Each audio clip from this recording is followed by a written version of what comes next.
ইভার আম্মু এগিয়ে গিয়ে সালাম কালাম করছে। দীর্ঘ 2 মাস পর কানাডা থেকে ফিরেছে উনি। অফিসের কোনো এক প্রজেক্টের কাজে কানাডা গিয়েছিল। এতদিন পর সন্তান পিতাকে পেয়ে আর স্ত্রী স্বামীকে পেয়ে হাসি খুশিতে মেতে উঠল পুরো বাড়ি। এক মুহূর্তের জন্য আমি মনোমুগ্ধ হয়ে এই দৃশ্য দেখছিলাম আর মনে মনে আওড়াচ্ছিলাম, মাশাল্লাহ মাশাল্লাহ। আমাদের ভয়েস অফ নয়ন ইউটিউব চ্যানেলের রোমান্টিক লাভ স্টোরি গল্প শুনতে এখনই আমাদের চ্যানেলটি সাবস্ক্রাইব করে রাখুন। ধন্যবাদ।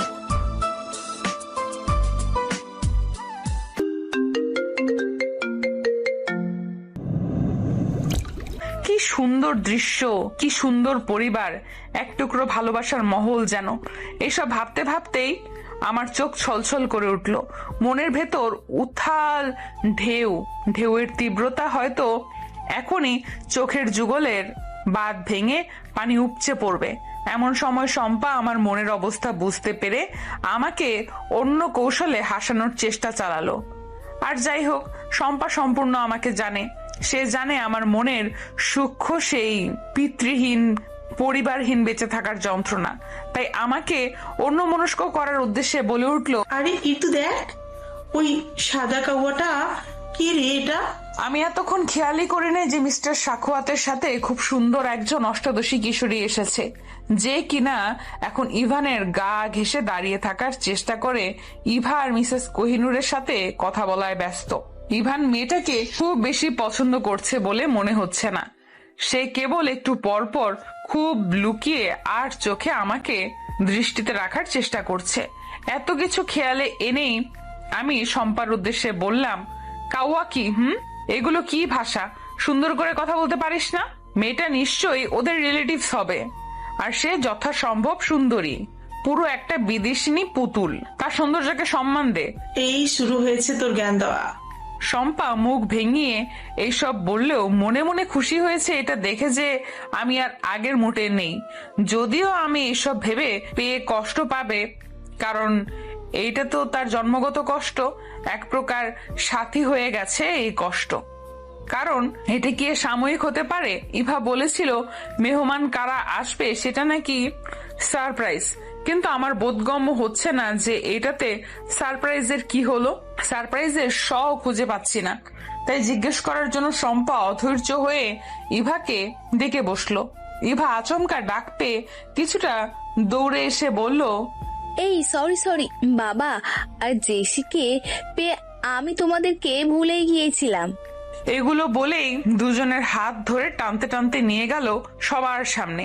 আমার বিন্দু পরিমাণ ইচ্ছে ছিল না সবার সামনে গিয়ে পরিচিত হওয়ার, তবে এভাবে জোরাজুরি করারটাও ভালো দেখায় না বিধায় আসতেই হলো। মিসেস কোহিনুর পরিচয় করিয়ে দেওয়ার উদ্দেশ্যে আমাকে দেখিয়ে দিয়ে বলল, এটা হচ্ছে ইরতিজা রহমান, আমাদের আশ্রম স্কুলের শিক্ষিকা। আর এটা হচ্ছে শম্পা আহমেদ, ইরতিজার বন্ধু। ওরা দুজনেই আমাদের উত্তরের দোতলা ভবনটাতে থাকে। আমি আর শম্পা সালাম দিয়ে পরিচয় পর্ব শেষ করতে চাইলেও তা হতে না দিয়ে ইভা বলে উঠল, শোনো আর একজন আছে তো পরিচয় হওয়ার। বলেই জেসির দিকে তাকিয়ে বলল, জেসি, তুমি তো তাদের পরিচয় পেলে তো? এবার ঋতুপু আপু আর শম্পা আপু, শোনো, এটা হচ্ছে আমার একমাত্র ফুবির মেয়ে, কানাডা থেকে আগত জেসিকা রহমান, জেসি। এন্ড আর একটা সিক্রেট হলো, এটা হচ্ছে ভাইয়ার স্পেশাল মেহমান। বলেই হিহি করে হেসে উঠল।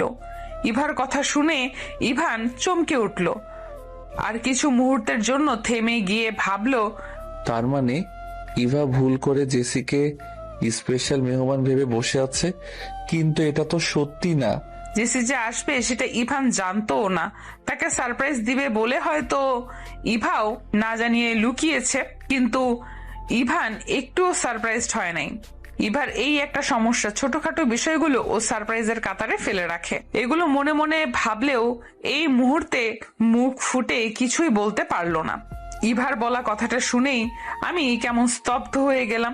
আমি চাচ্ছি নিজেকে স্বাভাবিক রাখার, কিন্তু পারছি না। খুব অস্বস্তি হচ্ছে এটা ভেবে যে আমার কেন এরকম লাগছে। এই সামান্য একটা কথাতে? এটা তো খুব স্বাভাবিক, কিন্তু আমি স্বাভাবিকভাবে কেন নিতে পারছি না? ইভান খুব স্নিগ্ধ নয়নে লুকিয়ে বাঁচিয়ে আমার পানে তাকাল। আমার দৃষ্টিও ইভানের দিকে হতেই দুজনেই যেন পুনরায় চমকালো। আমি ইভানের চোখের ভাষা বোঝার চেষ্টা করলাম। অনেক কিছুই জানা হয়ে গেল আমার, আবার অনেক কিছুই অজানা রইল। তবে কেন জানি আমার ভয় পেলাম এটা ভেবে যে তাহলে জেসি কি আমাদের মধ্যে তৃতীয় ব্যক্তি? ছি ছি, এসব আমি কি ভাবছি? সে কেন তৃতীয় ব্যক্তি হতে যাবে? আর হলে হোক, তাতে আমার কি? আমি বা কে? এসব মিথ্যা সান্ত্বনা দিয়েও মনকে শান্ত করতে পারলাম না আমি। সব রকম অস্বস্তি বাদ দিয়ে আমি একপাশে চুপটি করে বসে আছি। শম্পা তড়িঘড়ি করে ইভাকে জিজ্ঞেস করলো, কি ব্যাপার ইভা, তুমি যে বললে আমাদের জন্য নাকি সারপ্রাইজ আছে? এই জেসিকা, জেসি না হয় ইভান ভাইয়ের স্পেশাল গেস্ট হতেই পারে, কিন্তু আমাদের জন্য কি স্পেশাল আছে শুনি? ইভাকে কিছু বলতে না দিয়ে ইভান বলে উঠল, ভালো কিছুর জন্য একটু ওয়েট করতে হয়। খুব তাড়াতাড়ি যেগুলো পাওয়া যায় ওগুলো স্পেশাল হতেই পারে না। জেসি গদগদ কণ্ঠ নিয়ে বলে উঠল, তুমি আমার জন্য অনেক সময় ওয়েস্ট করেছো, তাই না ইভান ভাইয়া? কি করবো বলো, তোমাদের শহরে যেই পরিমাণ ট্রাফিক জ্যাম। জেসিকার আগ বাড়িয়ে ন্যাকামো দেখে মনে মনে বিরক্ত হলো ইভা। এবারও ইভা কিছু বলার সুযোগ পেল না। ইভান বলে উঠল, তুমি যে আসবে সেটাই আমি জানতাম না, সো এখানে ওয়েট করার প্রশ্নই আসে না।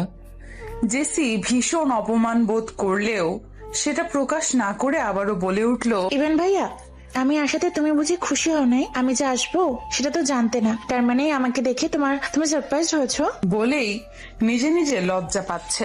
উপস্থিত সবাই যে বিরক্ত হচ্ছে তার ন্যাকামোতে, সেটা প্রকাশ করতেও পারছে না কেউই। জেসির ন্যাকামো কমাতে ইভান ডোন্ট কেয়ার ভাব নিয়ে বলল, খুশি হওয়া না হওয়ার কি আছে? মেহমান আসলে কে অখুশি হয় শুনি? লাস্ট কথাটা আমার দিকে তাকিয়ে বলল।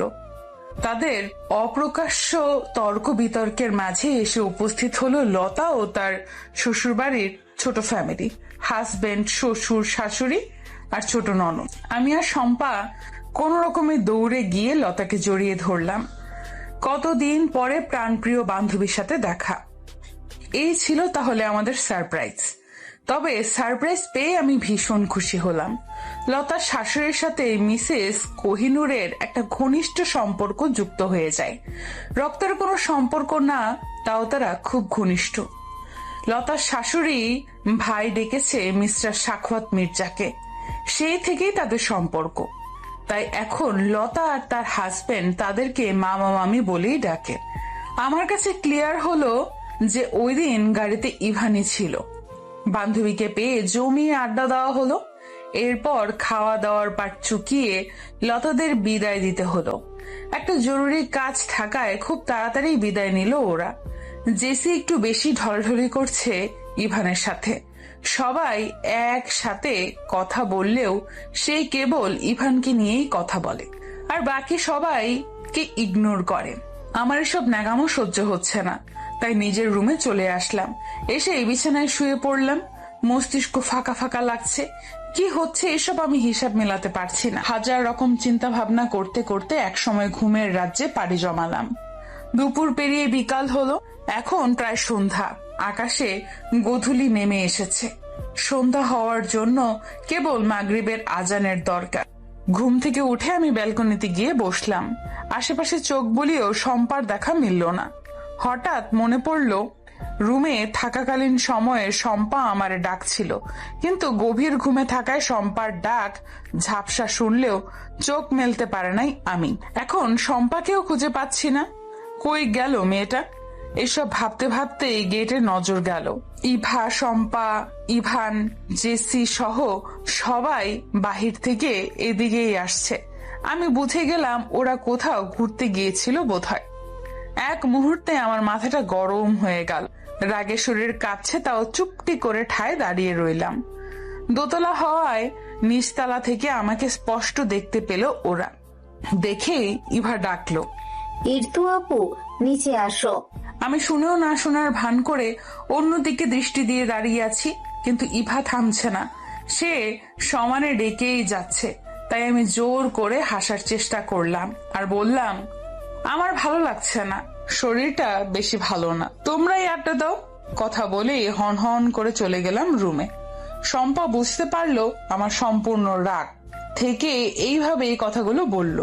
তাই শম্পা এক মুহূর্ত দেরি না করে দৌড়ে রুমে চলে আসলো। রুম লক করা ছিল ভেতর থেকে। প্রায় 4-5 বার নক করার পর আমি দরজাটা খুলে দিয়েই ফের গিয়ে বিছানার উপর বসলাম উল্টো দিকে ফিরে। শম্পার দিকে তাকালামও না। শম্পা আমাকে ভীষণ বুঝতে পারে। আমি রাগ করলে কিভাবে রাগ ভাঙাতে হয় সেটাও জানে। তাই শম্পা চুপ করে আমার পাশে বসে খুব স্বাভাবিক কণ্ঠে বলে উঠল, কিরে, কি অসুস্থ তুই? ওষুধ খেয়েছিস? আমি নিঃস্ব, কোনো জবাব দিচ্ছি না।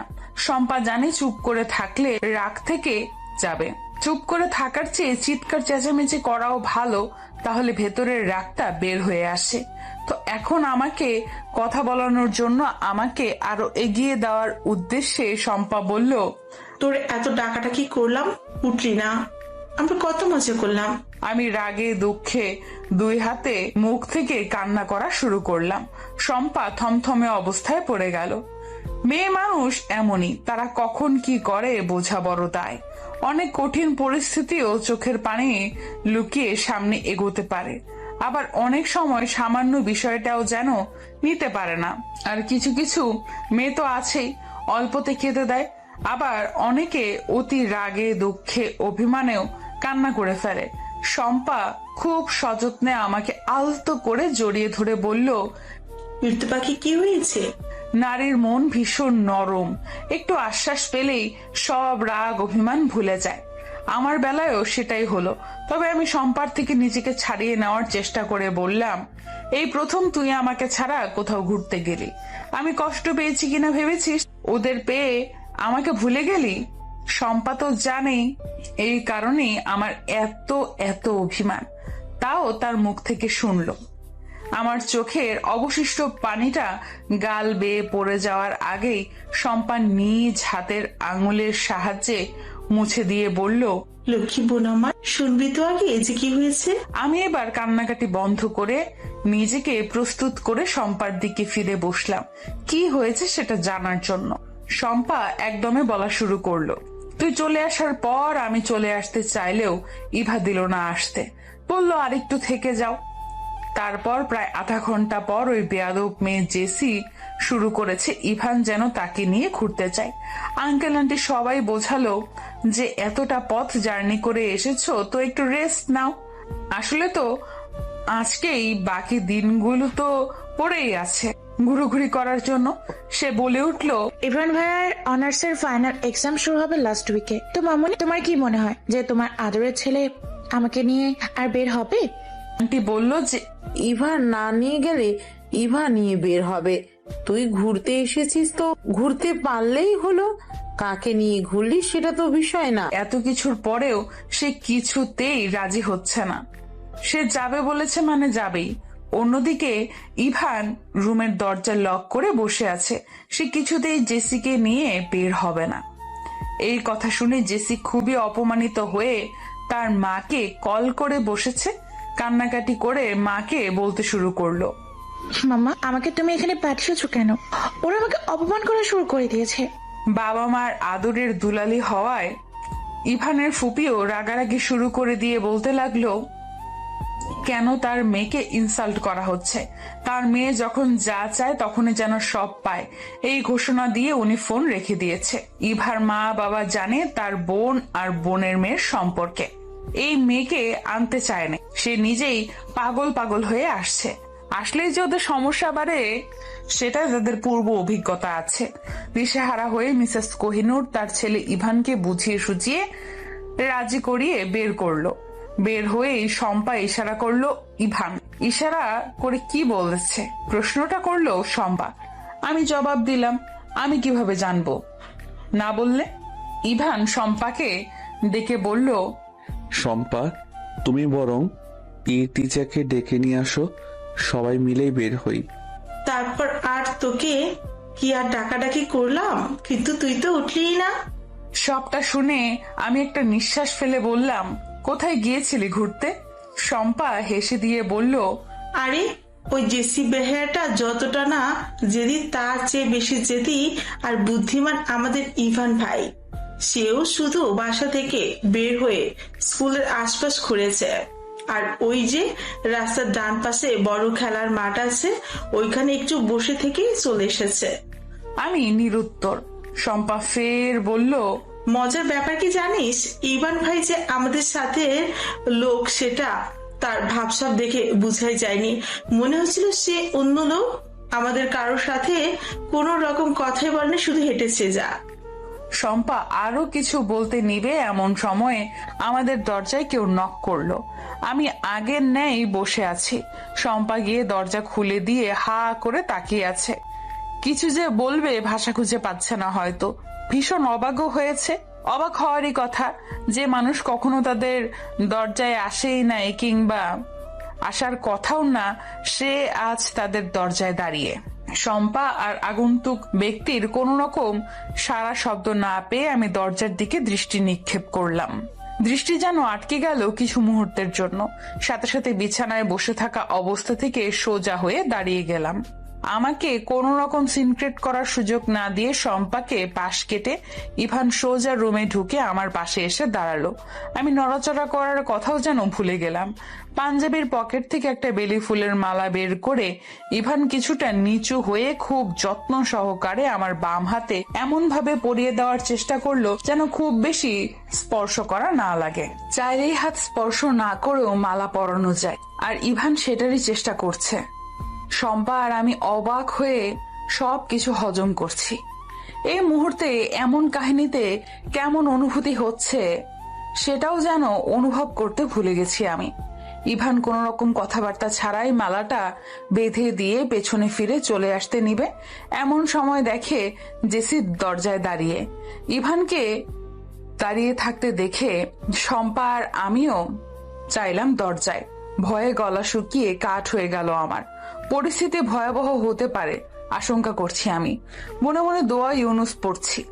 ইভান প্রথম মুহূর্তে একটু হকচকিয়ে গেলেও নিজেকে সামলিয়ে নিয়ে দরজায় দাঁড়িয়ে থাকা জেসি আর ইভা ভয়ে ভয়ে জিজ্ঞেস করলো, জেসি জোর করে নিয়ে এসেছে। এবার জেসি কিছুটা তিক্ত মনোভাব নিয়ে বলল, ভাগ্যিস এসেছিলাম, তা না হলে তো তোমার ফ্রেম নিলে মিস হয়ে যেত। তা আমরা এসে ডিস্টার্ব করলাম বুঝি মিস্টার ইভান? ইভান জোরে একটা ধমক দিয়ে বলল, জেসি নিজের লিমিটের মধ্যে থাকো, লিমিট ক্রস করো না, ভালো হবে না বলে দিলাম। বড়দের সাথে কিভাবে কথা বলতে হয় এটাও শিখো নাই?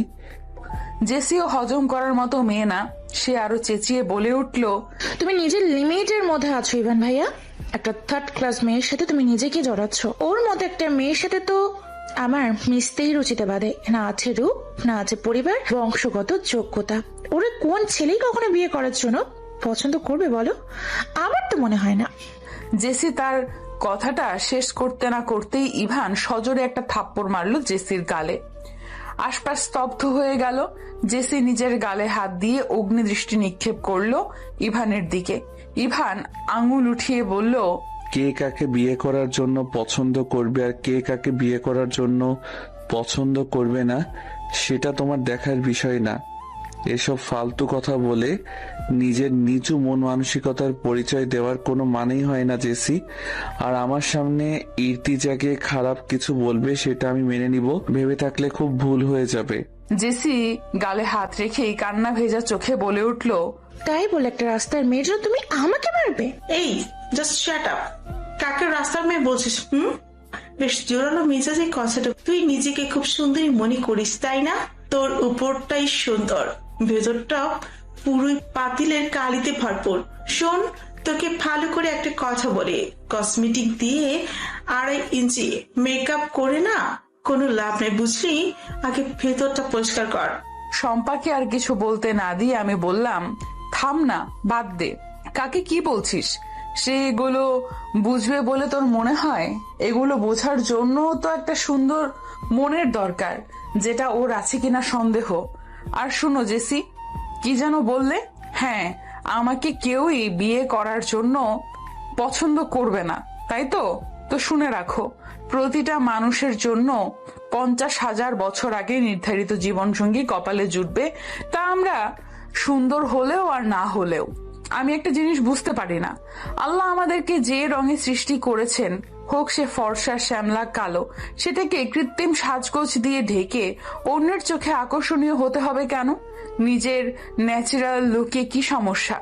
যে আপনার জীবন সঙ্গী হবে তার কাছে আপনি বা আমি এমনিতেই পৃথিবীর সবচেয়ে সুন্দর মেয়েটি হব, এবং তা ন্যাচারাল লুকেই। আর তাছাড়া আল্লাহর দেওয়া প্রাকৃতিক চেহারার লাবণ্যতাকে শুধু শুধু কৃত্রিম সাজগোজ দিয়ে নষ্ট করার কোনো মানে হয় না। তাই তোমার মতো এত প্রোডাক্ট ব্যবহার করলে আমিও বিশ্ব সুন্দরী হতে পারতাম। আর বাকি রইল আমার পারিবারিক যোগ্যতা। শোনো, আমার পারিবারিক যোগ্যতা কি এবং কতটা সেটা এখন আমি তোমাকে বলছি না, শুধু এটা বলে রাখি যে আমি কোনো কিছুর যোগ্যতার উপর নির্ভর করে চলি না। আমি নিজের যোগ্যতা নিজে অর্জন করে চলি। নাও গেট আউট, বেরিয়ে যাও রুম থেকে। অপমানের প্রতিশোধ বুকের মধ্যে নিয়ে জেসি দৌড়ে রুম থেকে বের হয়ে গেল। ইভানও কয়েক সেকেন্ডের বিপরীতে বেরিয়ে আসলো রুম থেকে। বাকি রইল ইভা, যে এতটা সময় নীরব দর্শক থাকলেও এখন মুখ খুলে বলল, শান্তিপূর্ণ পরিবেশ নষ্ট করাটাই জেসির কাজ। তোমরা যে ওর সাথে লেগেছো, এখন বুঝবে সে আসলে কতটা জঘন্য একটা মানুষ। তোমাদের প্রতিটি দিন, প্রতিটি মুহূর্ত নষ্ট করার জন্য সে একাই যথেষ্ট। সাবধানে থেকো আপু। সবাই চলে যাওয়ার পর পরিবেশ স্তব্ধ। আমি খাটের এক কোনায় বসে কিছুটা ফুপিয়ে কান্না করছি। ওদের সাথে প্রতিবাদ কণ্ঠে কথা বললেও জেসির বলা প্রতিটি কথা আমার হৃদয় ছিন্ন ভিন্ন করে দেওয়ার জন্য যথেষ্ট ছিল। যদিও আমি তাদের সামনে নিজের দুর্বলতা প্রকাশ করিনি, বিপক্ষ দলের সামনে নিজের দুর্বলতা প্রকাশ করার মানেই তো হার মেনে নেওয়া। এটা আমি ছোটকালেই আমার কাছ থেকে শিক্ষা পেয়েছি। সন্ধ্যার এই বিরাট তর্ক বিতর্কের পর আমি ব্যাগ গুছিয়ে রওনা দিলাম আমার মায়ের কাছে যাওয়ার জন্য। শম্পা আমাকে সম্পূর্ণ সাপোর্ট দিয়েছে পুরো ব্যাপারটায়, কিন্তু আমি বুঝতে পারছি এই মুহূর্তে আমার মায়ের স্পর্শ পাওয়া খুবই দরকার। মায়ের কাছাকাছি থাকলে অনেক ডিপ্রেশন থেকে মুক্তি মেলে। শম্পাকে বুঝিয়ে বলে দিয়ে জেসি এখানে থাকাকালীন আর আমি আসবো না। দ্বিতীয়বার জেসির মুখোমুখি হতে চাচ্ছি না। এই কয়েকদিন স্কুলের ক্লাসগুলো শম্পাকে করানোর দায়িত্ব বললেই তো আর চাকরিটা ছেড়ে দিতে পারি না। এত ভালো একটা চাকরি, আর এই চাকরি দিয়েই নিজের পড়ালেখা চালাতে হয়। মধ্যবিত্ত পরিবারের ছেলে মেয়েরা চাইলেই সব কিছু করতে পারে না। তার উপর যদি না থাকে বাবা, বড় ভাই, তাহলে তো দুনিয়াটা আরো কঠিন। তাই আমি চাকরি থেকে সাময়িক সময়ের জন্য বন্ধ রাখছি। আর শম্পাকে বলে এসেছি, কেউ জিজ্ঞাসা করলে যেন বলে যে আমার আম্মু হঠাৎ করে অসুস্থ হয়ে গেছে, তাই রাতে কাউকে কিছু না জানিয়ে চলে যেতে হয়েছে। যদিও শম্পা রাজি হচ্ছিল না আমাকে যেতে দিতে, কিন্তু রাজি না হয়েও উপায় নেই। প্রায় 1 ঘন্টা লেগেছে বাসায় পৌঁছাতে। কলিং বেল চাপতেই সাদিয়া এসে দরজা খুলে দিল। দরজার পাশে আমাকে দেখেই এক চিৎকার দিয়ে বলল, চাচিমা দেখো কে এসেছে। আমার মা এত রাতে তার মেয়েকে দেখে চমকে উঠল। জড়িয়ে ধরে জিজ্ঞেস করলো, কি রে মা, এত রাতে আমাকে না জানিয়ে চলে আসলি যে? কোনো সমস্যা হয়েছে? আমি রুমে ঢুকতে ঢুকতে প্রকট রাগ দেখিয়ে বললাম, এটা কেমন কথা আম্মু? নিজের বাসায় আসতেও বুঝি বলে কয়ে আসতে হয়? মনে হচ্ছে আমার শ্বশুর বাড়িতে পাঠিয়েছো, তোমাদেরকে বলে কয়ে আসতে হবে। ওভাবে তো বলি নাই, এসেছি যেহেতু তখন নিশ্চয় ভালো খারাপ কোনো কারণ আছে, সেই কারণটাই বল। আমাকে নিয়ে বিছানায় বসতে বসতে কথাটা বলল মিসেস রহমান, মানে আমার মা। আমি 2 পা খাটে তুলে আয়েশ করে বসে একটা নিঃশ্বাস নিলাম। মাকে দেখে হয়তো এই অনুভূতি। অবশ্য শম্পাকেও খুব মিস করছি, বেচারা একা একা থাকবে। এরই মধ্যে আরেক অনুভূতি এসে যুক্ত হয়েছে। খিদেতে পেট চিরচির করছে। সেই দুপুরে যে খেয়েছিলাম, এরপর মুখে কিচ্ছুটি দেওয়া হয় নাই। সন্ধ্যায় যে 1 কাপ চা খাবো সেই সুযোগটুকুও পেলাম কই। তাই বসা থেকে দাঁড়িয়েই বললাম, আমার অনেক খিদে পেয়েছে আম্মু, আমি ফ্রেশ হয়ে আসছি, তুমি খাবার দাও। খেতে খেতে বলবো সবকিছু। আমার কথা মতো চট জলদি খাবার রেডি করতে গেল। আমি ফ্রেশ হয়ে এসে আমার ব্যাগটাতে নজর পড়তেই মনে হলো আসার সময় শম্পা যখন গেট পর্যন্ত সাথে সাথে এগিয়ে দিতে আসছিল, তখন পাশের বিল্ডিং এ থাকা বড় আপু, যে কিনা স্কুলের অ্যাসিস্ট্যান্ট বলা যেতে পারে, যার কাছে স্কুলের প্রায় সব দায়িত্ব দিয়ে রেখেছে মিসেস কোহিনূর মির্জা, সেই আপু আমাকে ডেকে জিজ্ঞেস করলো, এই রাতে কই যাস ইর্তিজা? আমি প্রথম ঘাবড়ে গেলেও পরে নিজেকে সামলিয়ে নিয়ে প্ল্যান অনুযায়ী বললাম, আসলে আপু, আম্মু হঠাৎ অসুস্থ হয়ে গেছে, তাই আমি আপনার কাছ থেকে ছুটি নেওয়ার সময়ও পেলাম না। কিছু মনে করবেন না প্লিজ, আমি ছাড়াও তো আম্মুর কেউই নেই, আর আমারও হঠাৎ আম্মুকে দেখতে খুব ইচ্ছে করছে, তাই বাসায় যাচ্ছি। বড় আপুর খুব মায়া হলো, আমার 2 হাতে হাত রেখে বলল, আরে কিছু মনে করিনি। কি মনে করব বলো, বিপদ তো আর বলে আসে না। তুমি একটু দাঁড়াও, আমি একটু রুম থেকে আসি। বলে উনি রুমে চলে গেল। এদিকে আমি আর শম্পা বাহিরে দাঁড়িয়ে পায়চারি করছি, আর মিথ্যা বলতে হচ্ছে বলে আফসোস করছি। উনি খুব দ্রুত রুম থেকে চলে আসলো, এসে আমার হাতে কিছু টাকা তুলে দিয়ে বলল, তোমার এই মাসের বেতনটা নিয়ে যাও।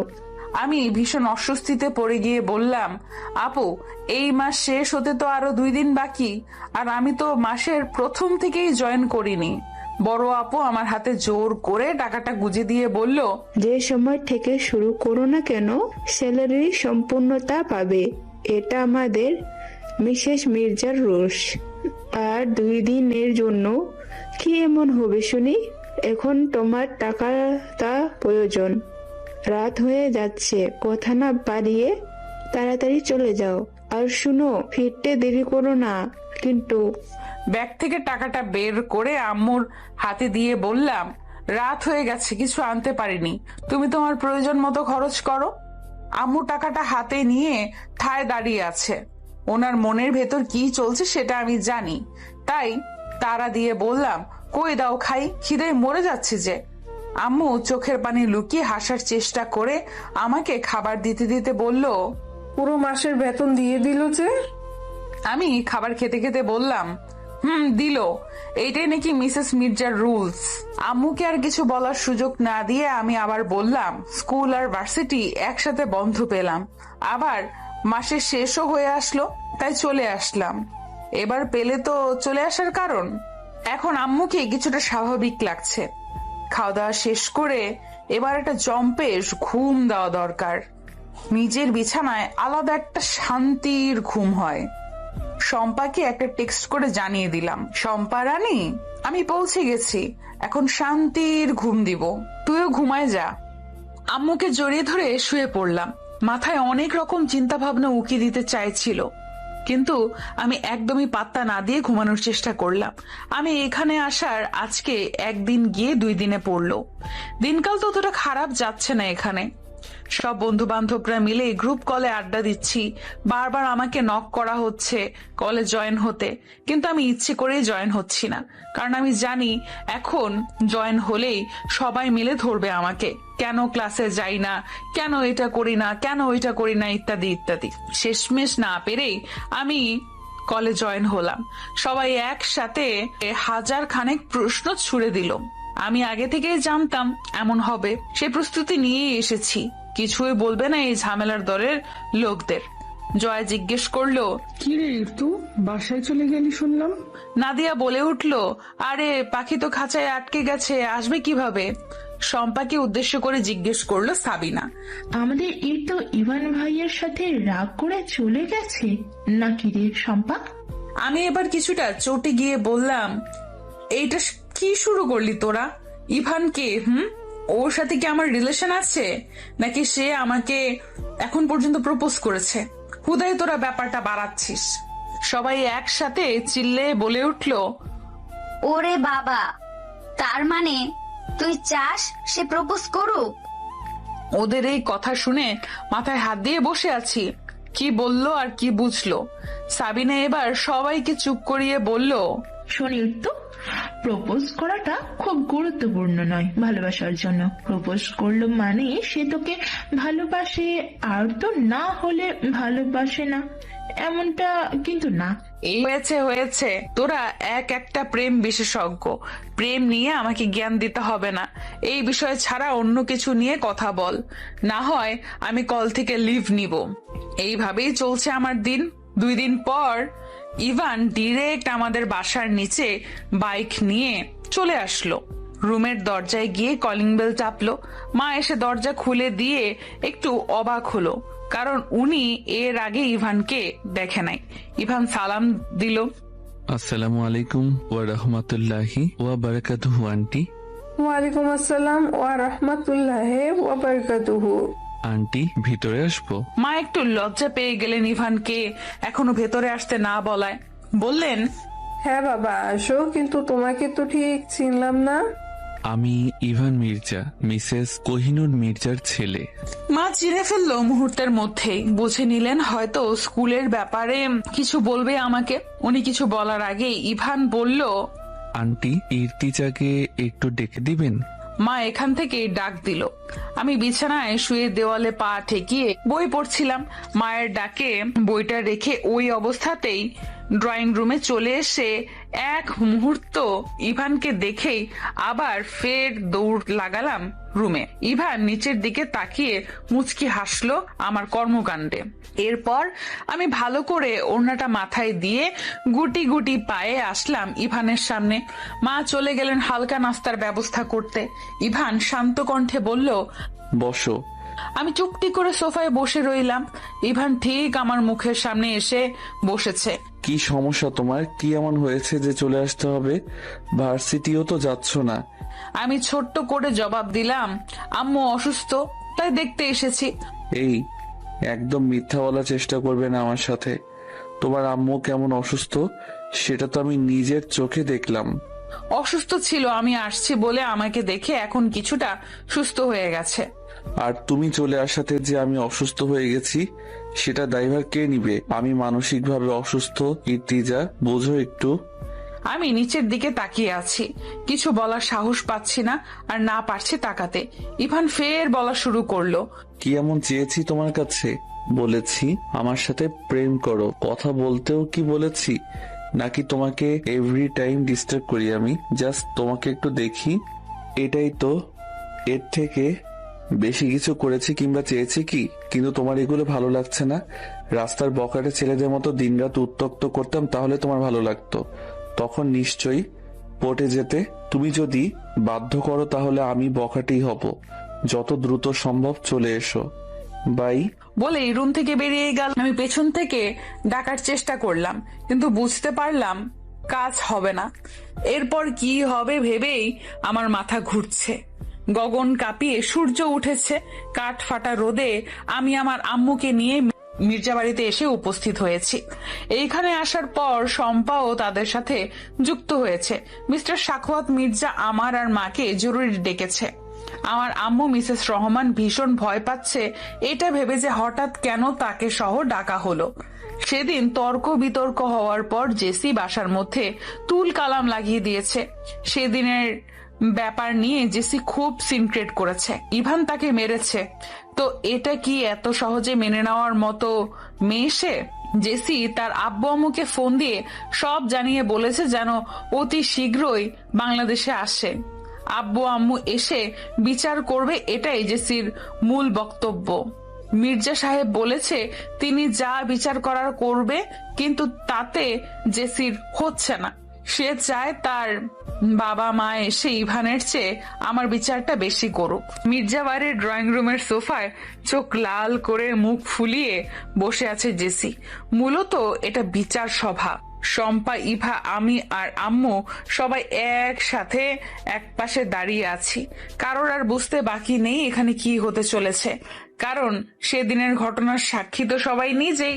আমার ভীষণ খারাপ লাগছে, আর ভাবছি যে আমাদের নিজস্ব ঝামেলার মধ্যে আমার আম্মুটাকে কেন এনে জড়িয়েছে। এই মুহূর্তে ভীষণ কান্না পাচ্ছে আমার। কখনোই কোনো বিষয় নিয়ে আম্মু পর্যন্ত বিচার আসে নাই। আমার হয়ে কারোর কাছে আম্মুকে কোনো কৈফিয়ত দিতে হয় নাই। আর আজকে কিনা আমার আম্মুকে সহ ডেকে নিয়ে আসলো বিচার করতে। আর ইভান, যত দোষ এই ছেলেটার, তার জন্যই আমাকে আমার আম্মুকেও কাঠগড়ায় দাঁড়াতে হচ্ছে। যেই মা আমাকে এতটা দিন আগলে রাখলো, আপন জন থেকে দূরে থেকেছে কেবল মাত্র আমাকে কটু বাক্য শুনতে হবে বলে, আর আজ সেই মায়ের সামনে ইভানের কাহিনীগুলো আম্মুর সহ সবাই শুনবে। লজ্জায় আর দুঃখে মরে যেতে ইচ্ছে করছে। কান্না করে যে নিজেকে একটু হালকা করব এত মানুষের সামনে, সেটাও সম্ভব হচ্ছে না। খুব খারাপ পরিস্থিতিতে পড়ে গেলাম নিজের অজান্তেই। কান্না গলায় এসে আটকে আছে। কান্না গিলি নিয়ে স্বাভাবিক হওয়ার চেষ্টা করলাম।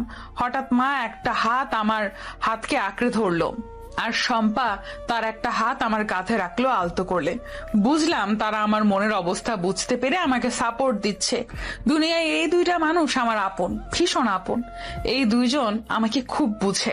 কিছু পর লম্বা করে একটা সুদর্শন পুরুষ, গায়ে পিঙ্ক কালারের পাঞ্জাবি আর সাথে সাদা পায়জামা পরিহিত ভদ্রলোক ড্রয়িং রুমে প্রবেশ করলো। চিনতে পারলাম উনি ইভানের বাবা মিস্টার সাখওয়াত মির্জা। চোখের ইশারায় আম্মুকে বোঝালাম।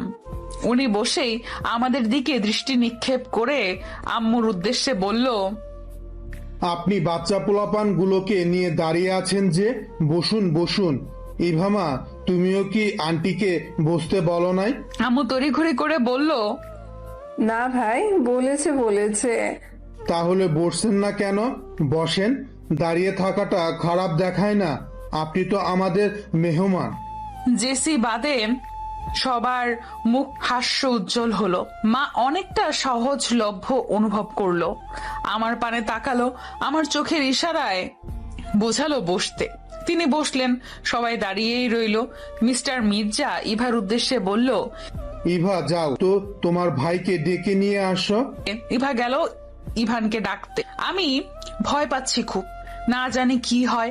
আম্মু যদি এসব জানে কি হবে তখন? ইভান ড্রয়িং রুমে প্রবেশ করে চুপটি করে দাঁড়িয়ে রইল। আমাকে একটু দেখতে ইচ্ছে করছে, তবে নিজের বাবার সামনে এই অভদ্রতাটা করতে ইচ্ছে করলো না, তাই দৃষ্টি সামলিয়ে রাখলো। মিস্টার মির্জা আর মিসেস মির্জা ভীষণ ভালো মনের মানুষ, কিন্তু তারই বোন আর বোনের মেয়ের স্বভাব চরিত্র তাদের থেকে আলাদা। ওনারা চেয়েছিল ব্যাপারটা নিজেরাই মিটিয়ে নিতে, কিন্তু জেসির জন্য তাও সম্ভব হলো না। সে তার বাবা মাকে অতি শীঘ্রই আসতে বলেছে। মিস্টার মির্জা এবার মিসেস রহমানকে উদ্দেশ্য করে বলল, আসলে আপা, আপনাকে যে কারণে ডাকা হয়েছে, যদি অনুমতি দেন তো আমি বলতে চাচ্ছি। জি ভাই, সমস্যা নেই, বলেন। তবে শুনলাম আপনার বোন আর বোনের জামাই আসলে নাকি বিচার হবে, তাহলে তাদের জন্য একটু অপেক্ষা করি। আমি তীক্ষ্ণ দৃষ্টি আমার মায়ের পানে, মাকে বোঝার চেষ্টা করছি। মিস্টার মির্জা ওনার কথায় ভীষণ লজ্জা পেয়ে গেল। সিসি, কি বলছেন আপা? কিসের বিচার হবে? মিসেস মির্জা ও হাজবেন্ডের সাথে সুর মিলিয়ে বলল, কিসের বিচার আপা? ছেলে মেয়েরা একটু আধটু দুষ্টুমি করবেই। আপা, দুষ্টামি তো করতেই পারে, তবে অন্যায় করলে তো অবশ্যই শাস্তি পাওয়া উচিত। আমি কিছুটা ঘেমে গেছি ভয়ে। আমি জানি আমার মা কতটা শক্ত মনের মানুষ। তিনি একেবারে অন্যায় সহ্য করতে পারে না। মির্জা সাহেব আবার বললেন, আমার বোনেরা তো বেড়াতে আসছে। জেসি বলে উঠল, না পাপ্পা, মামা বেড়াতে নয়, বিচার করতে আসতেছে। চুপ করো জেসি, বড়দের কথার মাঝে যে কথা বলতে নেই, এটা তোমারই সামনে দাঁড়িয়ে থাকা মেয়েগুলো থেকে শিখো। থার্ড ক্লাস মেয়েদের থেকে এখন আমাকে ভদ্রতা শিখতে হবে? মির্জা সাহেব একটা ধমক দিয়ে বলল, আবারও বেয়াদবি করছো? ইভান হাতের মুঠো শক্ত করে চোখ পাকিয়ে দাঁড়িয়ে আছে। তার বাবা না থাকলে শিওর আর একটা থাপ্পড় পড়তো জেসির গালে। জেসি অপমানিত হয়ে রুমে যাওয়ার উদ্দেশ্যে দাঁড়ালে মির্জা সাহেব বলল, দাঁড়াও জেসি, বিচারের রায় শুনে যাও। তারপর আমার মায়ের দিকে তাকিয়ে বলল, আসলে আপা, বাচ্চাগুলোর মধ্যে একটু ঝামেলা হয়েছে, এর বেশি কিছু না, আপনি চিন্তা করবেন না। আর শোনো জেসি, ইভান তোমার বড় ভাই, তোমার অন্যায় হলে সে তোমাকে মারতেই পারে, স্বাভাবিক। এখানে বিচার হওয়ার আর কিছু নেই। আর যদি তুমি বিচার চেয়েই থাকো তাহলে আমার রায় হলো তুমি অন্যায় থেকে বিরত থাকো, তাহলে তোমাকে কেউই শাসন করবে না। তারপর তার স্ত্রীর উদ্দেশ্যে বলল, এই কুহু, আপা আমাদের মেহমান, তার আপ্যায়নের ব্যবস্থা করো। জেসি রাগে ফুঁসে উঠল, রুমে যেতে যেতে বলল, পাপা মামা আসুক, যত যাই বলো তোমরা, বিচার তো আমি করবই। পরিবেশ অনেকটাই স্বাভাবিক। শম্পা, ইভা আর আমি বসে আড্ডা দিচ্ছি। মিসেস কোহিনূর আমার আম্মুকে না খাইয়ে ছাড়বেন না বলে দিয়েছে, আর আমাকেও বলেছে আর বাসায় যেন না যাই। ছুটি শেষ হয়ে গেছে, মির্জা বাড়িতে মেহমান আসবে, আবার এদিকে আমাদেরকেও মেহমানের কাতারে ফেলে আটকে দিল। আমার আম্মু মিসেস কোহিনূরের সাথে কিচেন রুমে হাতে হাতে একটু সাহায্য করছে, যদিও উনি চায়নি করতে দিতে, কিন্তু মহিলা মানুষ বসে খেতে পারে না। ইভান রুমে বসে বসে বোরিং হচ্ছিল, অপেক্ষা করছিল কখন তার বাবা বের হবে আর সে একটু আমাদের সাথে আড্ডাতে যুক্ত হতে পারবেন। কিছু সময় পর মিস্টার সাখওয়াত মির্জার ফোন কল বেজে উঠল। জেসির বাবা মিস্টার জোয়ারদার রহমান কল করে জানিয়েছে যে তারা এয়ারপোর্টে এসে পৌঁছে গেছে, মাত্র বাসার উদ্দেশ্যে রওনা হলো। তাই উনি হাঁক ছেড়ে ডেকে বলল, কুহু, ওরা নাকি প্রায় চলে আসছে, আমি গেলাম বাহিরে, ওদের নিয়ে ফিরবো, তোমরা তাড়াতাড়ি সব গুছিয়ে নাও। বাবার কথা ইভান পর্যন্ত পৌঁছানোর সাথে সাথেই ইভান ড্রয়িং রুমে এসে দেখলো কেউই নেই। কি ব্যাপার, ওরা তো এখানেই ছিল, গেল কই?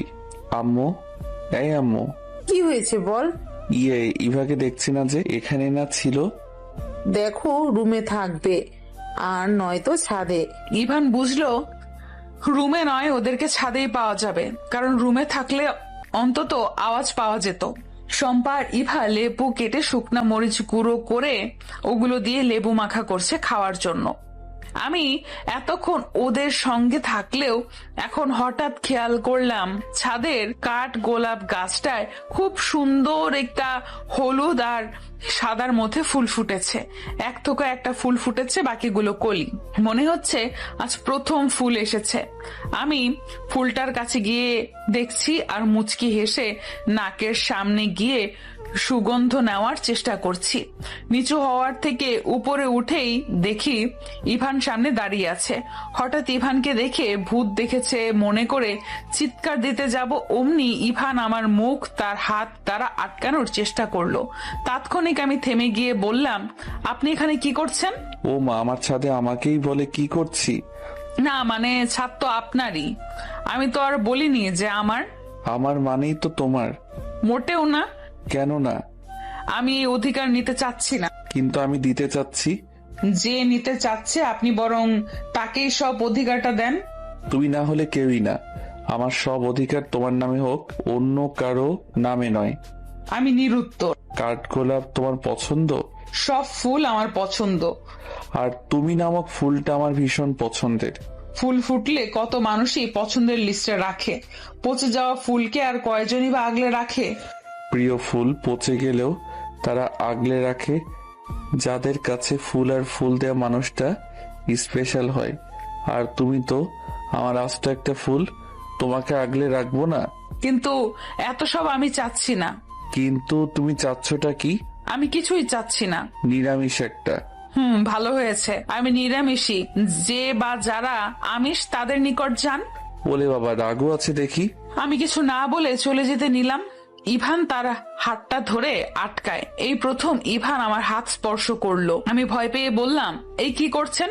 ছাড়ুন প্লিজ, নিশ্চয়ই এখন জেসি চলে আসবে। আসুক। আবার ঝামেলা করতে মন চাচ্ছে আপনার?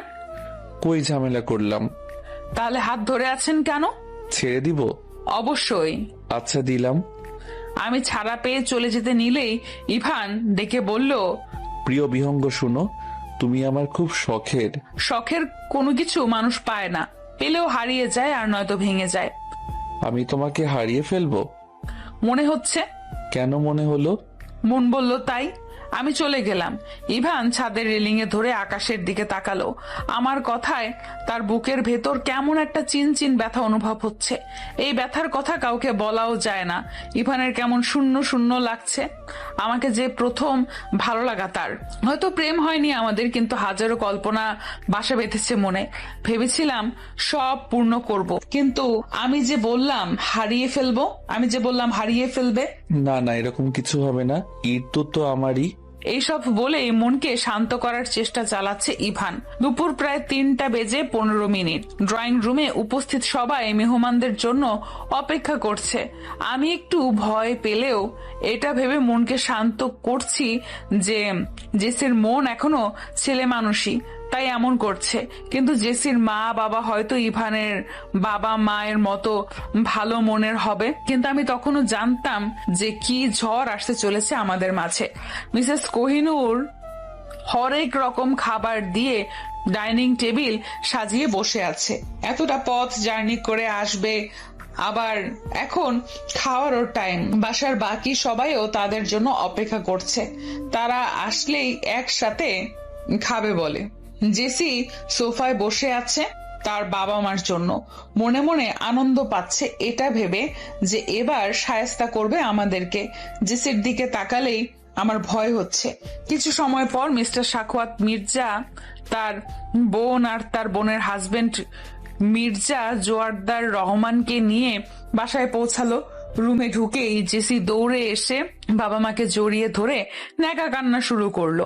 উপস্থিত সবাই ভেবাচাকা খেয়ে ওর নাটক দেখছে। ইভানের ফুপি মিসেস জেসমিন মেয়ের মাথায় একটু করে হাত বুলিয়ে পাশ কেটে চলে আসলো। কিন্তু আমি এর পরের কাহিনী দেখে চোখের পানি আটকে রাখতে পারছি না। জেসি তার বাবাকে জড়িয়ে ধরতেই তার বাবা তাকে আগলে নিয়ে কপালে চুমু খেয়ে এটা সেটা জিজ্ঞেস করছে। বাবা মেয়ের এমন খুনসুটি গুলো আমার দেখতে ভীষণ ভালো লাগে ও কষ্ট লাগে অনেক। বাবাকে নিয়ে হাজারো স্বপ্ন ছিল আমার, কিন্তু আমার এমন অভাগী ছিলাম যে আমার আম্মু আমাকে বাবার একটা ছবি পর্যন্ত দেখায়নি। তাই দূর থেকে জেসির কর্মকাণ্ড দেখে আমার বুকের ভেতরটা কেমন হাহাকার করছে। সবাই ফ্রেশ হয়ে ড্রয়িং রুমে বসে একসাথে খোশ গপ্প করার উদ্দেশ্যে কিছু সময় পর খাবে বলে জানিয়েছে। এখানে সবাই আছে বলে মিসেস কোহিনূর ইভাকে ডেকে বলল, ইভা, তোমার আন্টিকে ডাকো। আমার মা কিচেনে কিছু একটা করছিল। ইভা গিয়ে তাকে ডেকে বলল সে যেন সবার সাথে দেখা করতে আসে। হাতের কাজটা রেখে মিসেস রহমান ড্রয়িং এর উদ্দেশ্যে পা বাড়ালো। মিসেস রহমান আসতেই মির্জা সাহেব তার বোন আর বোনের হাজবেন্ডকে দেখিয়ে বললেন, আপা, এনারা হচ্ছে আমার বোন আর তার হাজবেন্ড মিস্টার জোয়ারদার রহমান। আমার আম্মু নামটা শুনে একটু চমকে তাকালো।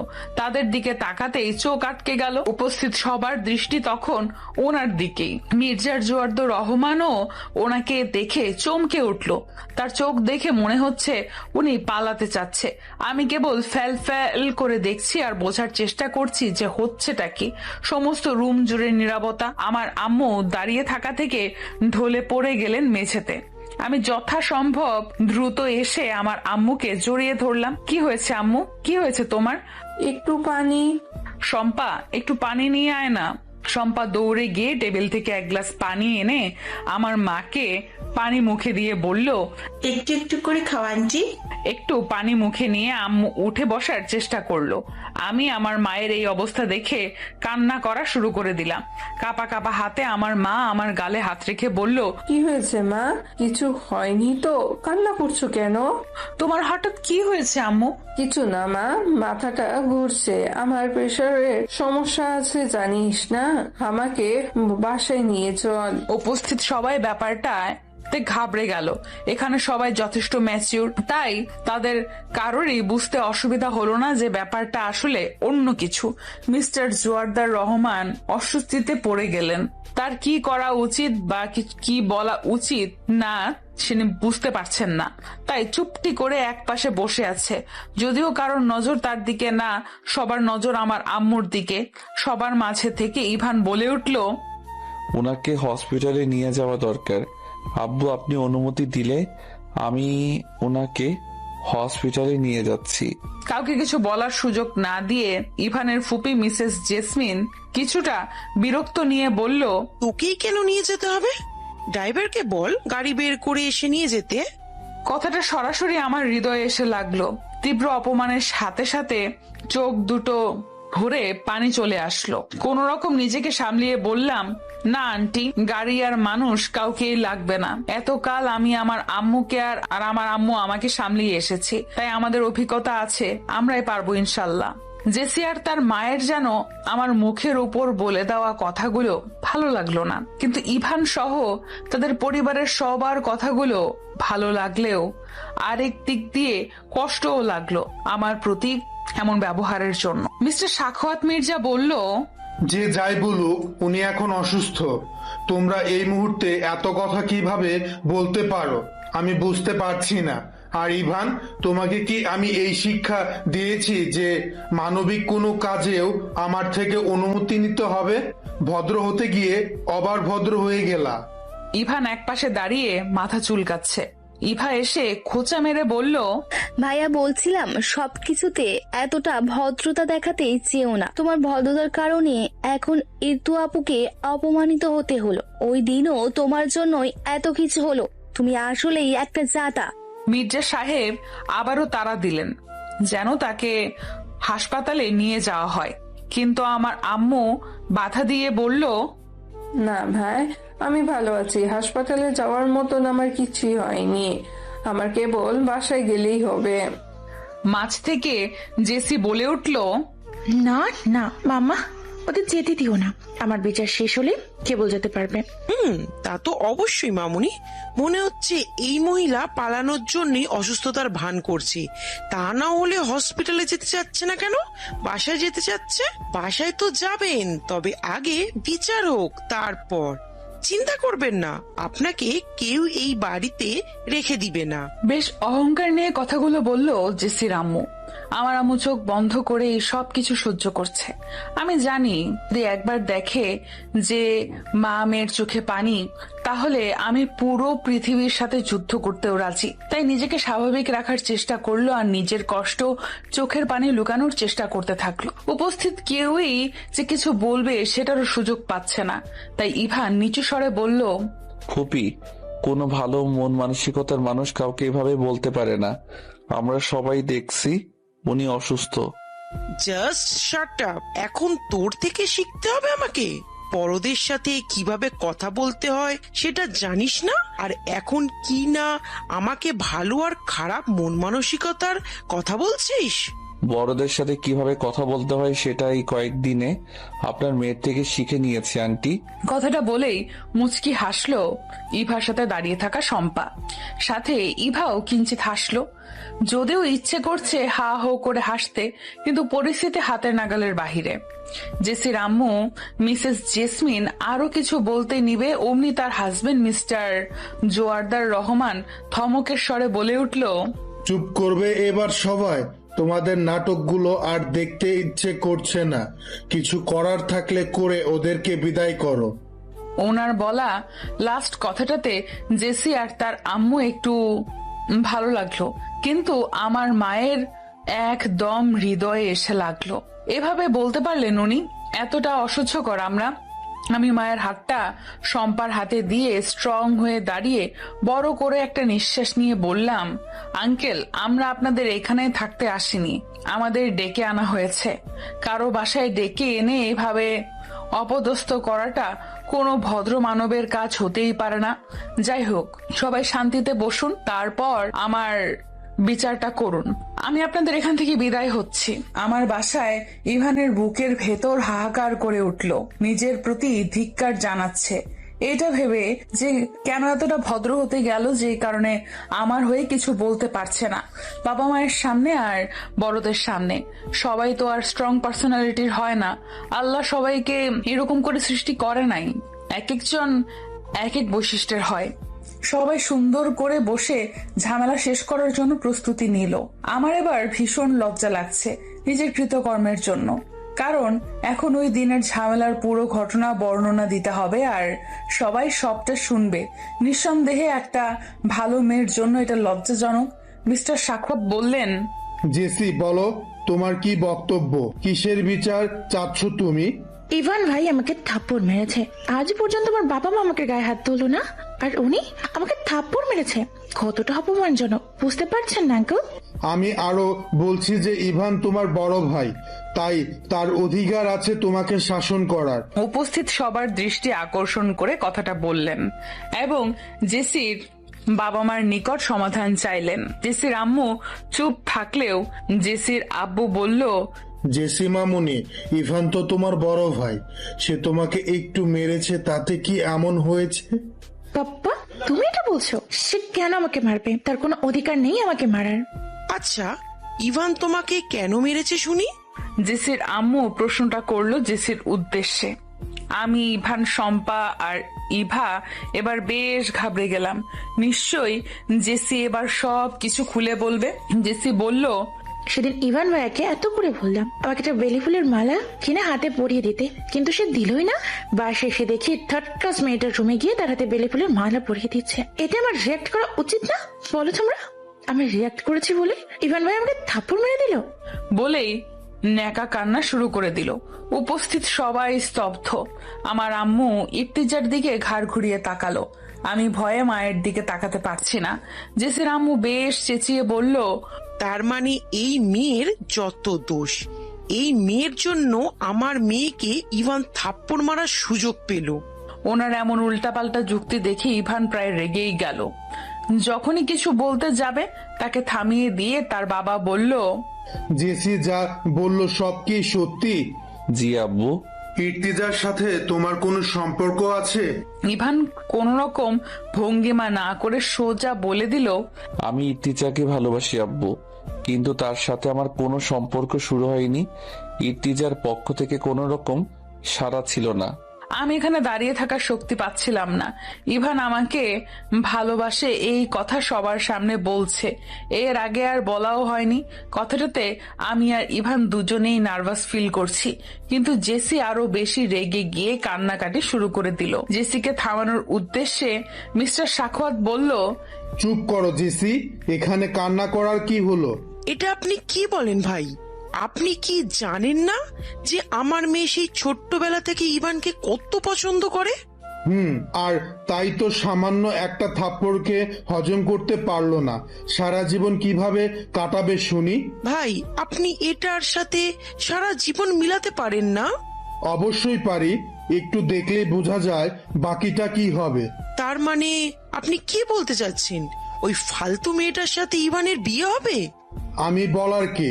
আমার ছেলে বড় হয়েছে, তার জীবন সঙ্গী কে হবে এটা সে ঠিক করবে। ইভানের বাবার কথা শুনে ইভান আনন্দে বাবাকে জড়িয়ে ধরতে ইচ্ছে করল। এতকাল বাবাকে সম্মান করার মূল্যটা আসলে আজ সে পেল। জেসির কান্নাকাটি আরো বেড়ে গেল। কান্না করতে করতে বলল, থার্ড ক্লাস মেয়ে যার কিনা কোনো পিতৃ পরিচয় নেই, এরকম মেয়ের জন্য আমাকে মারলে, এখন আবার তাকে নাকি বিয়ে করবে। আমি নীরবে সহ্য করলাম জেসির করা এই অপমানটা, কারণ এর বিপরীতে বলার মতো কিছু নেই আমার কাছে। আমার আম্মু মিস্টার জোয়ারদার রহমানের দিকে তাকিয়ে দুফোঁটা চোখের পানি ফেললো। জেসির আম্মু মেয়ের কান্না দেখে ভীষণ চটে গিয়ে আমাকে উদ্দেশ্য করে বলল, এই মেয়ের যত দোষ, এই মেয়ের জন্য আমার মেয়ের চোখে পানি এত, আমার মেয়ে এত কষ্ট পাচ্ছে। বেয়াদব একটা মেয়ে, কোনো বংশ পরিচয় নেই, ভেবেছে কার গলায় ঝুলে গেলেই বাঁচি। আমার মেয়ের না হয় বংশ পরিচয় নেই, তোমার তো বংশের পরিচয় আছে অনেক, তাহলে তুমি কেন অন্য কারো হাজবেন্ডের গলায় ঝুলে গেলে? দুনিয়ার পুরুষ লোকের অভাব পড়েছিল বুঝি? উপস্থিত সবাই আবারও ভীষণ অবাক হলো আম্মুর কথায়। জেসির বাবা মিস্টার জোয়ারদার রহমান একটু নড়ে চড়ে বসলেন। এবার জেসির আম্মু অনেকটা রুক্ষে ওনার সামনে এসে বললেন, কি? আমাকে এত বড় কথা? সাহস কত এই মহিলার! এই কে আছো, গলা ধাক্কা দিয়ে বের করে দাও এই চরিত্রহীন মা ও মেয়েকে। বেশ জোরে সোরে একটা থাপ্পড় পড়লো মিসেস জেসমিনের গালে। মিসেস জেসমিন গালে হাত দিয়ে চোখ লাল করে তাকিয়ে আছে সামনে থাকা জেদি মহিলা মিসেস রহমান, মানে আমার মায়ের দিকে। বসে থাকা সবাই দাঁড়িয়ে গেল। আমি আমার মাকে আগলে ধরলাম। আমি বুঝলাম আম্মু অনেকটা রেগে গেছে, কিন্তু আমার মাকে এইভাবে রাগ দেখাতে আমি কখনোই দেখিনি মনে হচ্ছে। বহু বছর পুষিয়ে রাখা রাগ মিটিয়ে নিলেন তিনি। থাপ্পড় মেরেই ক্ষান্ত হলেন না আম্মু। শক্ত চোখে মিসেস জেসমিনের দিকে তাকিয়ে বলল, ভেবেছিলাম এতটুকুতেই বাসায় চলে যাব, কিন্তু না, তুমি সেটা হতেই দিলে না। তোমরা মা মেয়ে তখন থেকে আমাকে আর আমার মেয়েটাকে যা না হয় তা বলে যাচ্ছ। আজ পর্যন্ত কেউ আমার মেয়েকে মুখের উপর কথা পর্যন্ত বলতে পারেনি। আর তোমার জেসির দিকে তাকিয়ে বলল, আর এই যে মেয়ে, শোনো, আমার মেয়ে 3rd ক্লাস না। আমার মেয়ে প্রীতির পরিচয়হীন নয়, বরং পিতার পরিচয় দিতে আমার মেয়ের লজ্জা লাগে। এমন চরিত্রহীনা পিতার পরিচয় আমি আমার মেয়েকে কখনোই দেইনি। না চাইতেও মিস্টার জোয়ারদার রহমান জোরে ধমক দিয়ে বলল, ফারজানা, স্টপ দিস। ফারজানা, এই তুমি এই মহিলার নাম জানো? কিভাবে নাম ধরে ডাকছো যে? কি হয়েছে বলো না কেন? শার্টের কলার চেপে চেঁচিয়ে জিজ্ঞেস করছে মিসেস জেসমিন, কিন্তু মিস্টার জোয়ারদার চুপ করে আছে। তিনি নিজেই ফেঁসে গেল। সবচেয়ে বড় ধাক্কা খেলাম আমি ভেবেই পাচ্ছি না এই লোক আমার আম্মুকে হঠাৎ নাম ধরেই বা কেন ডাকবে। আমি প্রায় কান্না করেই দিলাম। কান্না করতে করতে মাকে বললাম, আম্মু কি হয়েছেটা কি বলো না আমাকে। এত বছর তো কত কি লুকিয়ে রাখলে, আর কতকাল রাখবে মা? এবার তো অন্তত বলো প্লিজ। আম্মু সামনের দিকে তাকিয়ে চোখের পানিটা মুছে মুচকি হেসে বলল, চুপ করতে বলছো যে? এখনো চুপ করেই থাকতাম।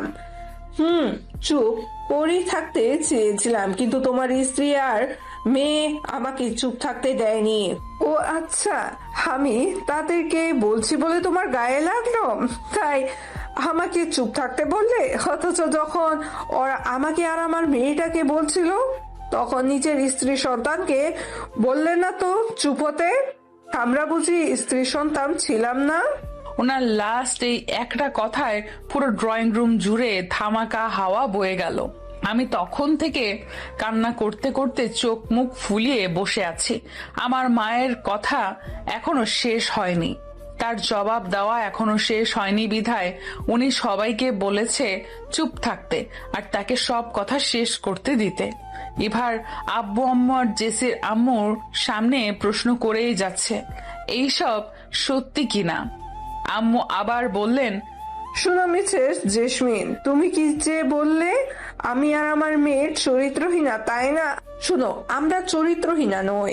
যদি এখানে কেউই চরিত্রহীনা হয়, সেটা তোমার হাজবেন্ড মিস্টার জোয়ারদার। বুঝতে পারছো? এই মহিলা আপনার সাহস কিভাবে হয় আমার হাজবেন্ডকে চরিত্রহীনা বলার? স্ত্রী সন্তান ফেলে রেখে অন্য মেয়ের সাথে পরক্রিয়ার সম্পর্কে থাকলে সেটাকে আপনাদের ভাষায় কি বলে শুনি? কে কার স্ত্রী? কাকে ফেলে রেখে কাকে বিয়ে করেছে? সেটা আপনার চরিত্রবান হাজবেন্ডকেই জিজ্ঞাসা করে। মিসেস জেসমিন এবার অনেকটা ক্ষিপ্ত হয়ে তার হাজবেন্ডের কাছে গিয়ে চেঁচিয়ে বলল, কি হচ্ছে এসব? এই মহিলা এসব কি বলছে? আমি কিছুই বুঝতে পারছি না তো। মিস্টার জোয়ারদার এবারও চুপ করে আছে। তার মুখ থেকে কোনো শব্দই বের হচ্ছে না। তাকে দেখে মনে হচ্ছে উনি বাক প্রতিবন্ধী, কথা বলতে পারে না। হাজবেন্ডের সাথে অনেক জোরাজোরি করেও কিছু বের করতে না পেরে জেসমিন আবার ছুটলো আমার আম্মুর কাছে। ইভানের বাবাও এবার মুখ খুলে বলল, আপা বলবেনই যখন, তখন আপনি না হয় ব্যাপারটা পরিষ্কার করে বলেন। কি আর বলবো ভাই, লজ্জার কথা। সামনে এতগুলো ছোট সন্তান আমাদের, তাদের সামনে এসব কথা বলতেও আমার ঘৃণা রাখছে, কিন্তু উপায় নেই, বলতেই যে হবে। আমি এবার আমার মাকে জাপটে ধরে বললাম, আম্মু তোমাকে বলতেই হবে, ক্লিয়ার করে সবকিছু প্লিজ বলো। এই যে সামনে দাঁড়িয়ে আছে ভদ্রলোকটা, যাকে সবাই ভদ্রলোক হিসাবেই জানলেও আমি জানি অন্য কিছু। এই মহামানবটাই তোর বাবা ইরতু, যার জন্য এতটা দিন তোকে এত এত যন্ত্রণা সহ্য করতে হয়েছে। এই পুরুষটাই আমার প্রাক্তন হাজবেন্ড, আমি তার প্রথম স্ত্রী। তোর যখন 1 বছর 3 মাস বয়স, তখন সে যে আমার থেকে পালিয়েছে, সেদিনের পর আজ আমি তার দেখা পেয়েছি। উপস্থিত সবাই বাকরুদ্ধ হয়ে তাকিয়ে আছে। আমি চিৎকার করে উঠলাম এবার। আমি কখনোই আমার বাবাকে এই রূপে দেখতে চাইনি। আমি আমার বাবাকে অতি উঁচু স্থানে জায়গা দিয়ে রেখেছিলাম, কিন্তু সে কিনা একজন প্রতারক। কিন্তু বাবা তো, আমার শুধু মনে হচ্ছে এতদিন বাবার খোঁজ না পেয়ে ভালো ছিল, কিন্তু এখন তো মানুষ বলবে আমার বাবা একজন প্রতারক। মানুষ না বললেও আমার নিজের মন তো বলবে। আমি মেঝেতে লুটিয়ে পড়লাম। অন্যদিকে জেসি আর তার আম্মু প্রায় খেপে গেল। জেসি চেঁচিয়ে বলছে, বিশ্বাস করে না, এই মহিলা মিথ্যে বলছে। কিন্তু যখন দেখলো তার পাপ্পাও কোনো প্রতিবাদ করছে না, তখন বুঝে নিল হয়তো সবটাই সত্যি। আর তখনই চোরের মার বড় গলা হয়ে গেল।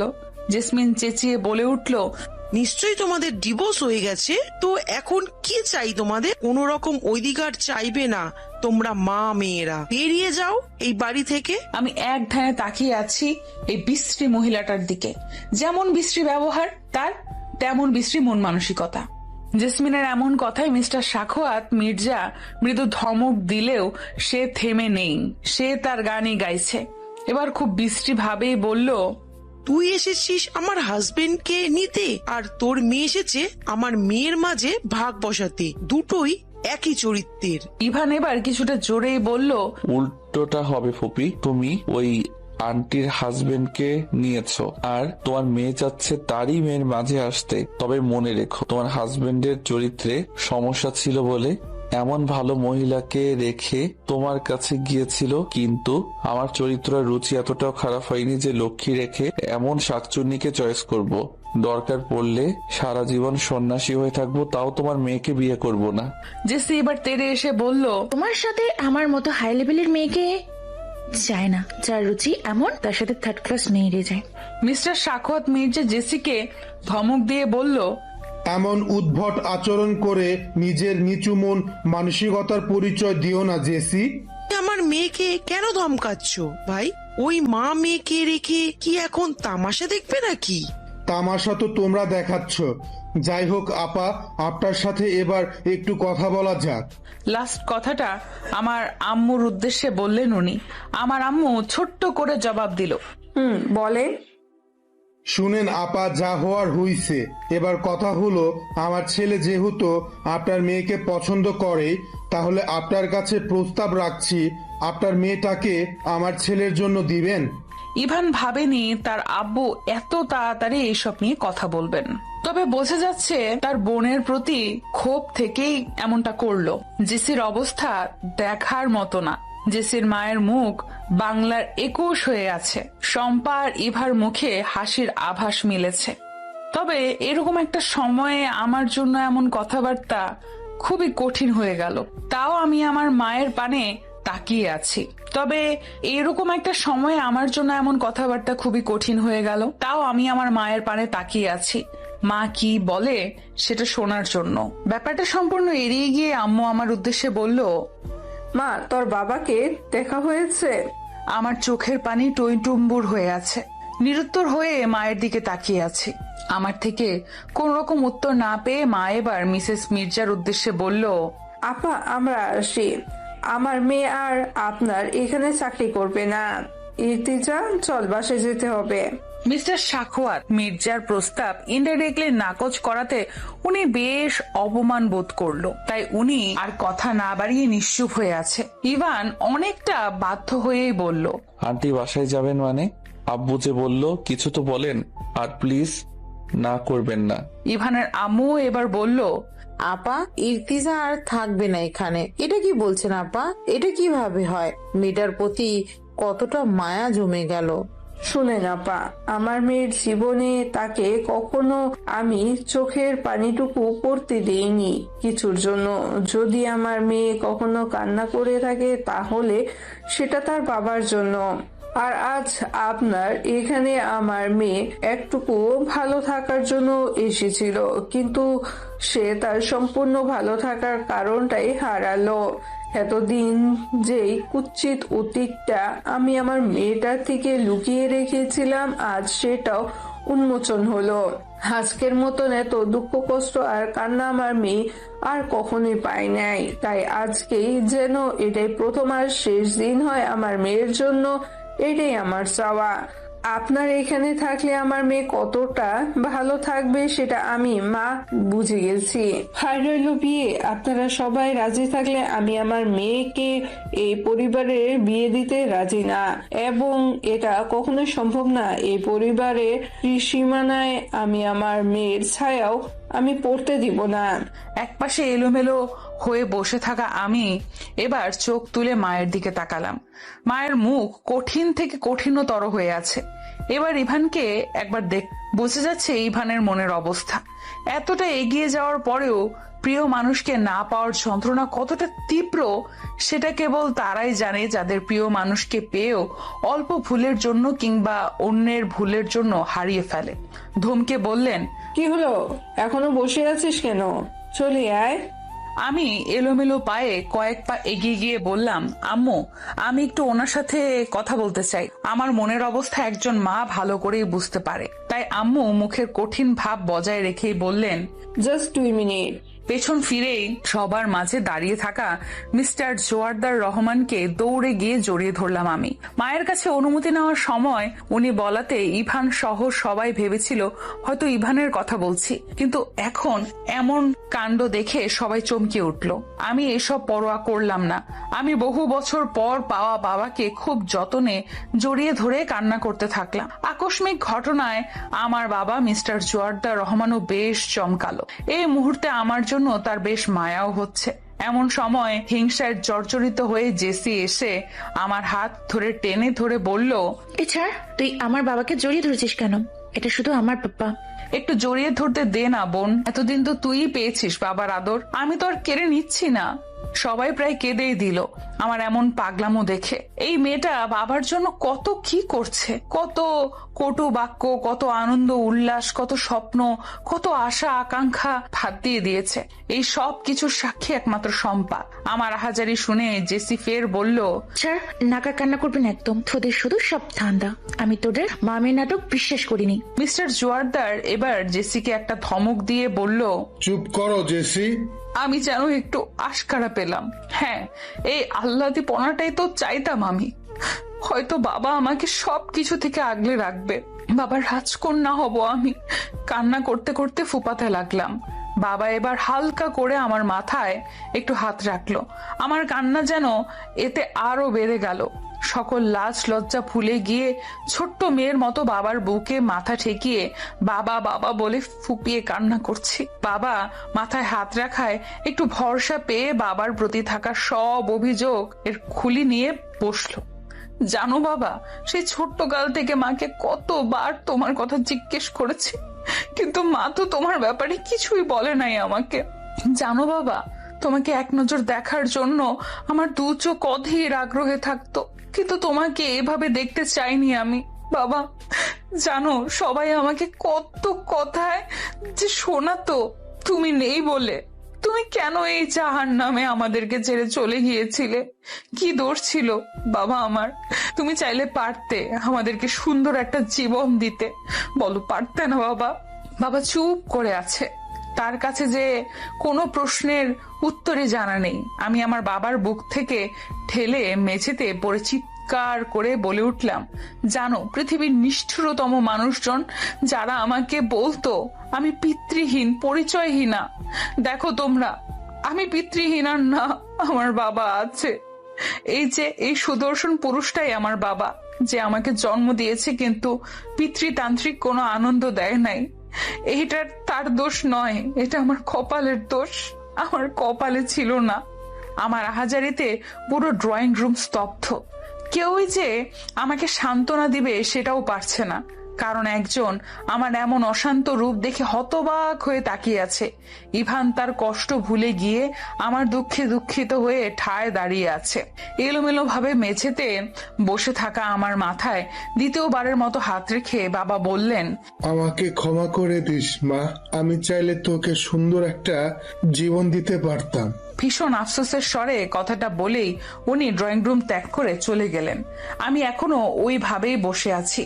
কিছু সময়ের জন্য কান্না থামিয়ে মায়ের দিকে তাকিয়ে বললাম, আম্মু, আমার সব কষ্ট শেষ। দেখেছো, উনি আমাকে মা বলে ডেকেছে, এতেই আমার হবে। আমার আর কোনো কিছুই চাওয়ার নেই। চলো বাসায় চলে যাই আমরা। শম্পা এসে হাত ধরে আমাকে উঠতে সাহায্য করলো। শম্পার দিকে তাকিয়ে মুচকি হেসে বললাম, আমি ঠিক আছি রে। চোখ মুছতে মুছতে শম্পা বলল, আমি তো জানি আমার ইর্তে পাখি অনেক স্ট্রং। এবার বিদায়ের পালা। বিদায় নিতে হবে যে আমাদেরকে। এইখানে থাকার কোনো পরিস্থিতিই নেই আমাদের। আমি মিস্টার মির্জা আর মিসেস মির্জার কাছে গিয়ে বললাম, আন্টি আঙ্কেল, আমাদের জন্য আপনাদের বাসায় এত ঝামেলা হলো, আমি খুব দুঃখিত, আমরা আসি এবার। মিস্টার মির্জা নিচের দিকে তাকিয়ে আছে এক দৃষ্টিতে। মিসেস মির্জা আমার মাথায় হাত বুলিয়ে দিয়ে বলল, দোয়া করি মা, অনেক ভালো থেকো। নিঃশব্দে চোখের পানি মুছে নিয়ে ইভার সামনে এসে দাঁড়ালাম। মুহূর্তেই ইভা জড়িয়ে ধরলো আমাকে। আপু ভীষণ ইচ্ছে করেছে তোমাকে যেতে না দিয়ে রেখে দিতে, কিন্তু সেই মুখ আমাদের নেই। খুব মনে পড়বে তোমাকে, যেখানে থাকো ভালো থেকো। আমি আবারও চোখের পানি ডান হাতের সাহায্যে মুছে নিয়ে ইভার গালে হাত রেখে বললাম, কান্না করছো কেন বোকা মেয়ে? কান্না করলে তো তোমাকে খুব পচা দেখায়, একটু হাসো তো। ইভা নিচের দিকে তাকিয়ে ফুপাতে লাগলো। আমি ছোট্ট করে বললাম, ভালো থেকো মিষ্টি মেয়ে। সবার থেকে বিদায় নেওয়া হয়ে গেছে।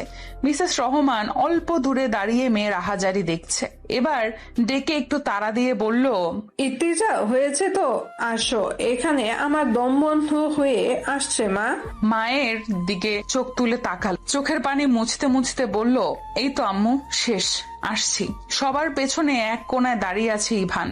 পুরুষ লোক কান্না করতে পারে না, এটা আমরা সবাই জানি। ইভানও হয়তো কান্না করছে না, তবে তার চোখের দিকে তাকালে বোঝা যাচ্ছে সে কান্না লুকাচ্ছে। আমি ধীর পায়ে ইভানের দিকে এগিয়ে গেলাম। আজ অনেকটা কাছে গিয়েই দাঁড়ালাম। যে মেয়ে ইভানকে দেখলে 10 হাত দূরে থাকে, আমি আজ একদম ইভানের মুখোমুখি এসে দাঁড়ালাম। নিচে মুখ করে রাখা ইভান আমার পা গুলো দেখতে পাচ্ছে। দুজনেই চুপ করে আছি, কেউই কাউকে কিচ্ছু বলছি না। কি বা বলবো? চলে যাচ্ছি, ভালো থেকো, এটা বলবো? এটা তো হয়তো সবাই বলে, তবে যারা ভালো থাকতে বলে যায়, আসলে কি ভালো থাকে? ইভান কিছু বলছে না, আর আমিও কিছু বলছি না। তবে ইভান স্পষ্ট শুনতে পাচ্ছে আমার ফুপিয়ে ফুপিয়ে কান্না করার শব্দ। আমিটা আজ হয়তো সারা জীবনের কান্না করে নিচ্ছি। সব সময় মুখে হাসি ঝুলিয়ে রাখা মেয়েটার হৃদয়ের দুঃখ কষ্ট আজ কান্না করেই ঝেড়ে ফেলে দিচ্ছি। কিছু সময় এইভাবেই পার করার পর আমি ঘুরিয়ে দাঁড়িয়ে চলে যেতে নিলেই আচমকা পেছন থেকে ইভান আমার হাতটা ধরে টেনে আবার সামনে ঘুরিয়ে দিয়ে জড়িয়ে ধরলো। আমি যেন এবার কান্না করতেও ভুলে গেলাম।